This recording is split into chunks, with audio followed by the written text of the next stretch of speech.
Fala galera! Não se deixe enganar pelo título. Felicidade é uma grande ironia, uma crueldade do princípio ao fim. Todos os personagens aqui desconhecem tal sentimento, levam vidas miseráveis, estão presos em relações efêmeras, se mostram apáticos aos problemas alheios e escondem perversões doentias. Prepare-se para provocar danos irreversíveis em sua alma, porque começa agora os filmes mais perturbadores do planeta. Roda a vinheta!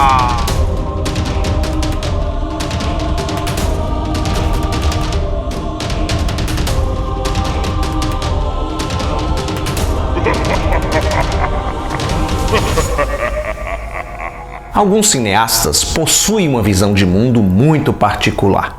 E no caso do americano Todd Solondz, o diretor e roteirista de Happiness, Felicidade, essa visão é irônica e cruel. Seus longas-metragens costumam ser carregados de humor ácido e, embora abordem assuntos pra lá de pesados, assassinatos, violência sexual e abuso infantil, como é o caso de Felicidade, o Solondz consegue contar, narrar suas histórias com certa leveza, acertando e derrubando o público sem precisar apelar para cenas gráficas. E isso acontece, dá certo, principalmente por conta de 3 fatores. Primeiro, o texto escrito, que é genial, onde as relações humanas se mostram como um objetivo a ser alcançado. Segundo, os personagens extremamente ricos, profundos, cheios de idiosincrasias, sem qualquer traquejo social. E terceiro, o elenco, claro, os atores e atrizes que o Solondz procura se cercar para interpretar personagens tão complexos e carismáticos, por piores que eles sejam. Felicidade é um emaranhado de histórias que estão ligadas direta ou indiretamente a 3 personagens, 3 irmãs, a Trish, a Helen e a Joy Jordan. Joy, a caçula, é a mais problemática da família.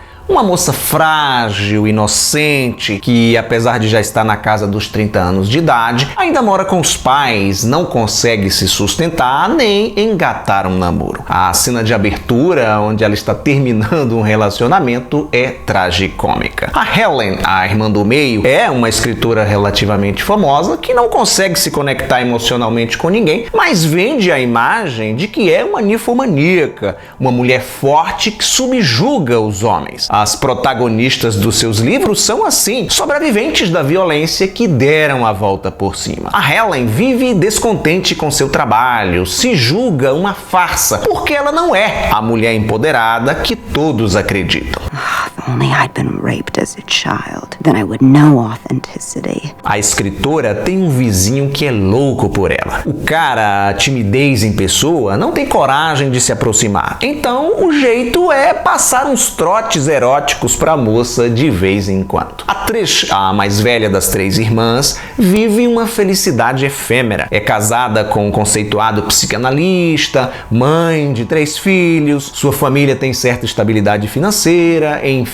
O que ela não sabe nem desconfia é que o seu marido, o Bill, é um pedófilo que passa os dias, ou melhor, os minutos, os segundos, tentando controlar seus impulsos sexuais. O cara sabe que tem essa condição, que tem essa doença e tenta freá-la. Logo no início, tem uma cena onde ele está alucinado e vai até uma banca comprar uma revista juvenil dessas de fofoca, tipo Capricho, não sei nem se Capricho ainda existe, pega a revista e corre para seu carro no intuito de tocar uma bronha ali mesmo no estacionamento. Fechando o círculo das Jordan estão os pais das 3 mulheres que estão passando por uma crise matrimonial. Após 40 anos de casado, Lenny, o pai das moças, não aguenta mais o tédio da vida conjugal, algo que está enlouquecendo, fazendo sua esposa Mona entrar em parafuso. Acho que por essa minha breve descrição deu para você perceber que todos os personagens do Solondz são inaptos para conviver em sociedade.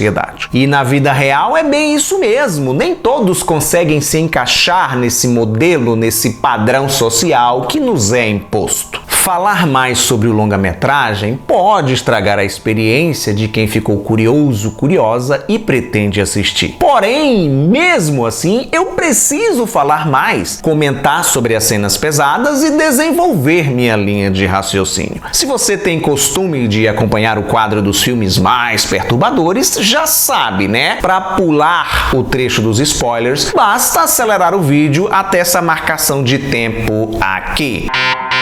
Happiness é aquele tipo de filme que, à medida que a história avança, ele vai intoxicando o espectador, porque as peças vão se encaixando e os personagens mostrando o que há de pior dentro deles. Ao invés de contar para você de maneira cronológica os eventos que acarretaram isso ou aquilo, eu vou fazer diferente. Eu vou listar esses eventos, essas revelações, da mais branda até a pior. E quando eu digo pior, eu achei que eu jamais veria algo parecido com isso na tela, ainda mais num longa-metragem americano. Salve, salve o cinema independente. Pois bem, o filme começa com a Joy terminando um relacionamento, como eu havia dito antes. Esse cidadão, interpretado pelo Jon Lovitz, não consegue lidar com a separação e tira a própria vida. Traumatizada, a moça decide abandonar o trabalho no call center, o falecido era seu colega de emprego, e vai lecionar numa escola de inglês para imigrantes. Lá, ela se envolve com um aluno, um motorista de táxi russo, vivido pelo Jared Harris, que é ladrão, golpista e violento com as mulheres. Sem conseguir se aproximar da Helen, o vizinho chamado Alan, papel do Philip Seymour Hoffman, saudoso Philip Seymour Hoffman, notável como sempre, acaba se envolvendo com outra mulher que mora no mesmo prédio, a Christina, que esconde um terrível segredo. A jovem foi violentada por um porteiro do edifício. Certa ocasião, ela chegou carregando muitas compras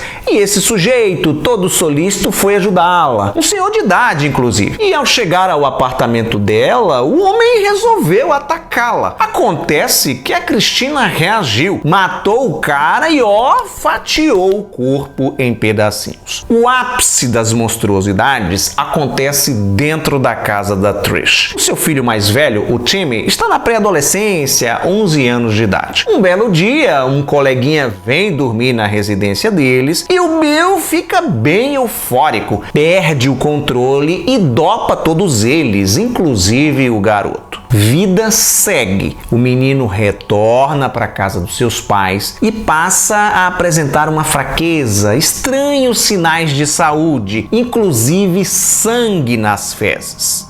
Precisa falar mais? Acho que não, né? A polícia vai lá na residência do Bill e a casa cai. Depois de ouvir os colegas da escola chamando seu pai de molestador, o Timmy, na maior inocência do mundo, procura o Bill para falar, para saber se isso é verdade. E a conversa entre os dois consegue desestruturar o mais insensível dos espectadores. O Dylan Baker e o garotinho Justin Alvin arrasam em seus papéis. Para quem tem filhos pequenos, a sensação de desconforto será muito maior. Recentemente eu comentei nesse quadro sobre um longa-metragem austríaco chamado Michael em inglês, onde um sujeito acima de qualquer suspeita mantém aprisionado no porão de sua casa um menino de 10 anos. O Bill de Felicidade faz essa linha, típico cidadão de bem, pai de família exemplar, com um bom emprego, querido pelos amigos e vizinhos. O monstro indetectável que só se revela quando é tarde demais.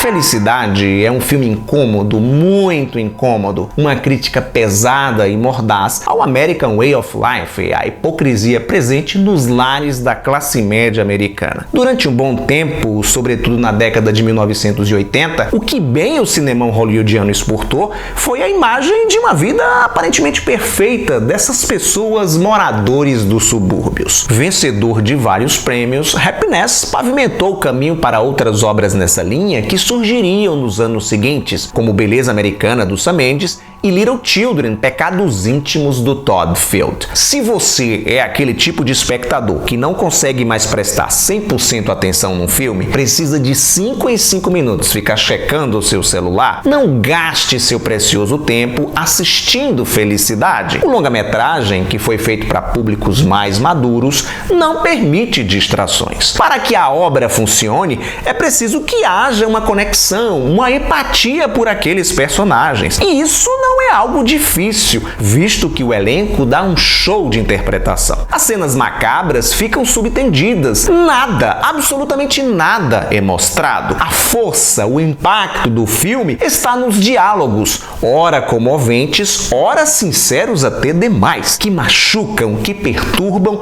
e que fazem refletir, principalmente no que diz respeito a amor próprio e relações humanas, a começar pela nossa família. Afinal de contas, a convivência fraterna é um dos segredos da felicidade. Obrigado por sua audiência. Lembre-se do like maroto, isso é importante para fortalecer o canal, e compartilhar o vídeo com seus amigos através das redes sociais. Aproveita e me segue por lá também, para você ficar por dentro das novidades. Tchau e até a próxima!